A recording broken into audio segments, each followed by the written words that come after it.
요즘 따라 작곡하거나 방금 하려던 일이 생각이 안 나고 이름이 혀끝까지 맴돌다가 도망가 버리는 경험 다들 한 번쯤은 해보셨을 거예요. 내가 요즘 너무 바빠서 그런가, 아니면 벌써부터 치매 오는 건 아니겠지 하고 불안한 마음이 들 때도 있죠. 사실 우리 뇌는 나이가 들수록 점점 느려지고 기능도 서서히 떨어지는 게 자연스러운 일이긴 하지만 더 큰 문제는 우리가 일상에서 무심코 반복하는 습관들 때문에 뇌의 노화가 훨씬 더 빠르게 진행된다는 겁니다. 특히나 요즘은 스마트폰이나 디지털 기기에 너무 의존하는 생활, 혼자서 감정을 억누르고 사는 생활, 몸을 잘 움직이지 않는 습관 등이 뇌를 점점 더 피곤하게 만들고 있어요. 그런데 놀라운 건 그런 습관들을 조금만 바꿔줘도 우리 뇌는 다시 활기를 되찾고 젊음을 회복할 수 있다는 거예요. 오늘 이 시간에는 우리가 아무 생각 없이 하고 있는 행동들 중에서 뇌를 가장 빠르게 늙게 만드는 위험한 습관들이 어떤 것인지, 그리고 그걸 어떻게 바꾸면 좋을지에 대해 아주 구체적인 예시와 함께 차근차근 이야기 나눠보려고 해요. 총 10가지로 정리했는데요. 첫째부터 10제까지 들으시다 보면 어머, 이거 완전 내 얘기잖아 하고 공감되실 수도 있고, 이건 지금부터라도 꼭 바꿔야겠다는 생각이 드실 수도 있어요. 듣고 나면 바로 실천할 수 있는 쉬운 방법들도 소개해드릴 테니까 끝까지 함께 해주세요. 그럼 첫 번째 이야기부터 시작할게요. 첫째, 하루 종일 생각 없이 스마트폰만 들여다보는 습관은 뇌를 점점 더 무기력하게 만드는 지름길이에요. 많은 분들이 아침에 눈 뜨자마자 스마트폰부터 찾고 화장실에서도 밥 먹을 때도 심지어 자기 직전까지도 계속해서 스마트폰 화면을 들여다보시는데, 이렇게 계속해서 뇌에 받아들이는 정보만 쏟아붓고 정작 생각하거나 판단할 틈을 주지 않으면 뇌는 점점 게을러지게 됩니다. 예를 들어 침대에 누워서 1시간 넘게 릴스 영상이나 쇼츠 같은 짧은 영상만 무의식적으로 계속 넘기고 있다면 뇌는 새로운 걸 배우거나 연결하는 활동은 하지 않고 수동적으로 소비만 하게 되죠. 또 버스를 타고 가는 30분 동안 창밖 풍경을 보며 생각에 잠기는 대신 뉴스 헤드라인이나 자극적인 영상만 반복해서 보면 뇌는 쉬는 것 같지만 사실은 계속 피로만 누적돼요. 혹시 본인도 아무 이유 없이 습관처럼 SNS를 켰다가 10분 정도만 볼 생각이었는데 벌써 1시간이 지나 있던 적 있으시죠? 그런 식의 정보 소비는 뇌를 끊임없이 자극하면서도 뇌를 성장시키지 못합니다. 이럴 땐 하루에 스마트폰 보는 시간을 스스로 정해서 제한해보세요. 그리고 그 대신 책을 소리내서 읽어보는 것도 좋고, 음악을 틀어놓고 천천히 산책을 하며 머릿속에 떠오르는 생각들을 정리해보는 것도 뇌에겐 훌륭한 자극이 됩니다. 뇌는 생각할 거리와 스스로 연결짓는 시간이 많을수록 더 젊고 건강해진다는 사실 꼭 기억하세요. 둘째, 매일 똑같은 루틴만 반복하는 생활 역시 뇌를 점점 둔하게 만들어요. 물론 익숙한 일상을 유지하는 건 안정감을 줄 수 있지만 뇌 입장에서는 새로운 도전이나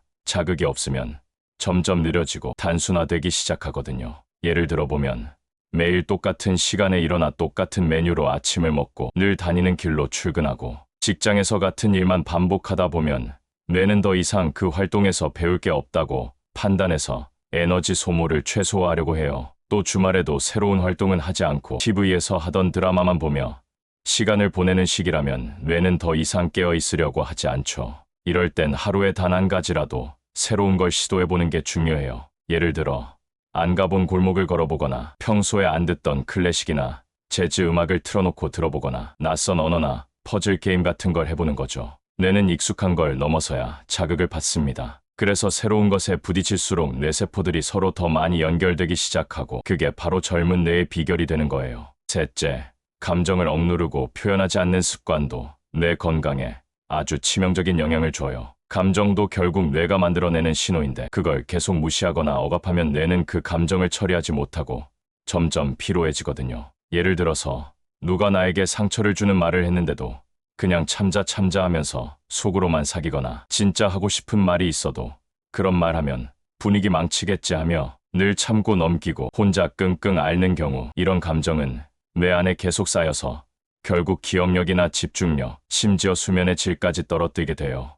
또 난 괜찮아, 별일 아니야 라고 스스로를 속이면서 감정을 덮어두는 것도 실제로는 뇌를 더 힘들게 만드는 행동이죠. 이럴 땐 감정을 솔직하게 말로 표현하는 연습부터 해보는 게 좋아요. 예를 들면 나 지금 속상해, 이런 말 들으니까 기분이 좀 나빠졌어 라고 입 밖으로 내보이기만 해도 뇌는 그 감정을 정리할 수 있는 기회를 갖게 됩니다. 또 일기나 메모장에 감정을 풀어놓는 것도 정말 좋은 방법이에요. 감정 해소는 단순히 기분의 문제가 아니라 뇌를 건강하게 유지하는데 꼭 필요한 과정이라는 걸 기억하셨으면 좋겠어요. 넷째, 운동 부족으로 몸과 뇌를 동시에 쉬게 하는 습관은 생각보다 더 큰 문제를 불러옵니다. 몸이 움직이지 않으면 뇌로 가는 혈류가 줄어들고 산소 공급이 떨어지게 되면서 뇌세포들이 점점 활력을 잃게 되거든요. 예를 들어 하루에 걷는 걸음 수가 500보도 안 될 만큼 집에서만 지내고 엘리베이터 없이는 계단을 오르지 않으며 주말에도 소파에만 앉아서 넷플릭스를 정주행하고 있는 생활을 반복한다면 뇌는 우리는 더 이상 활동하지 않는 존재구나 하고 스스로를 정지 모드로 바꾸게 돼요. 그렇게 되면 뇌의 신경세포들은 점점 느려지고 기억력은 저하되고 기분도 가라앉게 됩니다. 그래서 운동은 단순히 다이어트를 위한 게 아니라 뇌 건강을 위한 첫걸음이라고 보셔야 해요. 하루에 딱 20분만이라도 땀이 날 정도로 걸어보세요. 혹은 좋아하는 음악이나 오디오북을 들으면서 스트레칭을 해도 좋고 의자에 앉은 채로 할 수 있는 간단한 체조부터 시작해도 괜찮아요. 중요한 건 움직이기라는 동작 자체가 뇌를 깨운다는 사실입니다. 다섯째, 항상 부정적인 생각과 말에 사로잡힌 채 사는 습관도 뇌 건강에 아주 안 좋은 영향을 끼칩니다. 우리가 평소에 사용하는 말은 뇌에 그대로 저장되고 뇌는 그 말에 맞춰 생각과 감정을 조절해요. 예를 들어 무슨 일이 잘 안 풀렸을 때 역시 난 안 돼. 나는 원래 운이 없어. 어차피 해봐야 소용 같은 말을 입에 달고 산다면 뇌는 점점 그런 말들에 익숙해지고 스스로의 가능성을 닫아버리게 됩니다. 또 다른 사람이 칭찬을 해도 아니에요. 저는 못해요. 하고 넘기거나 좋은 일이 생겨도 이거 잠깐이야. 곧 안 좋은 일 생기겠지. 하는 식으로 스스로 기쁨을 차단해버리는 것도 문제예요. 뇌는 긍정적인 말을 들을 때 더 활발하게 움직이고 기분도 좋아지고 기억력도 높아진다는 연구 결과가 있을 정도예요. 그래서 아침에 거울 보면서 오늘 나는 잘할 수 있어 라고 한마디라도 말해보는 것만으로도 뇌의 상태는 바뀌기 시작해요. 입 밖으로 내뱉는 말이 결국 뇌의 환경을 바꾼다는 걸 잊지 마세요. 여섯째, 수면 부족 혹은 수면의 질이 나쁜 생활을 오래 지속하는 것 또한 뇌 건강을 무너뜨리는 주범이에요. 뇌는 잠을 자는 동안 하루 동안 쌓인 정보들을 정리하고 손상된 신경세포를 복구하고 기억을 정리하는 일을 합니다. 그런데 수면 시간이 부족하거나 중간에 자꾸 깨는 얕은 잠만 반복되면 뇌는 제대로 된 회복을 하지 못해요. 예를 들어 잠들기 직전까지 스마트폰을 보다가 뇌가 흥분된 상태에서 겨우 잠들거나 숙면을 취해야 할 밤 시간에 야식을 먹거나 카페인 음료를 마셔서 뒤척이다가 새벽에야 잠드는 일이 반복된다면 다음날 머리가 멍하고 집중이 안 되는 이유가 바로 뇌의 피로 때문입니다. 또 코골이나 수면무호흡증이 있는 경우에도 뇌의 산소가 부족해져서 더 빨리 노화가 진행돼요. 이럴 땐 자기 전 1시간 정도는 전자기기를 멀리하고 조명을 어둡게 하고 따뜻한 차 한 잔을 마시거나 가벼운 독서를 해보는 것도 숙면에 도움이 됩니다. 숙면은 뇌의 재생 타임이에요. 이 시간만큼은 꼭 지켜줘야 뇌가 제 역할을 할 수 있어요. 일곱째, 인간관계가 단절된 채 외롭게 지내는 습관은 뇌를 조용히 그러나 꾸준히 약하게 만드는 아주 위험한 요소입니다. 우리가 사람과 소통할 때 뇌는 말하고 듣고 공감하고 판단하는 여러 회로를 동시에 사용하게 되는데요. 이게 뇌에게는 아주 좋은 운동이 되거든요. 그런데 예를 들어 누군가와의 갈등 이후 마음을 닫고 점점 연락을 끊거나 친구도 없이 하루 종일 집에만 있고 가족과도 대화를 거의 하지 않는 생활이 반복된다면 뇌는 점점 고립된 상태에 적응하게 돼요. 처음에는 혼자 있는 게 편하고 조용해서 좋을 수 있지만 시간이 갈수록 머릿속이 정체되고 감정 표현도 줄고 기억력 저하와 우울감이 동시에 찾아올 수 있어요. 이럴 땐 억지로라도 하루 한 통의 전화, 짧은 안부 문자, 가까운 지인과의 커피 한 잔만으로도 뇌는 충분히 깨어납니다. 또 가까운 주민센터나 도서관, 프로그램에 참여해보는 것도 좋은 방법이에요. 뇌는 사람과 연결될수록 젊어집니다. 여덟째, 아무 목표 없이 하루하루를 흘려보내는 습관도 뇌에게는 무기력에 덫이 됩니다. 우리가 어떤 계획이나 목표를 세우면 뇌는 그걸 이루기 위해 정보를 수집하고 판단하고 동기를 부여하며 활발히 움직이게 되는데요.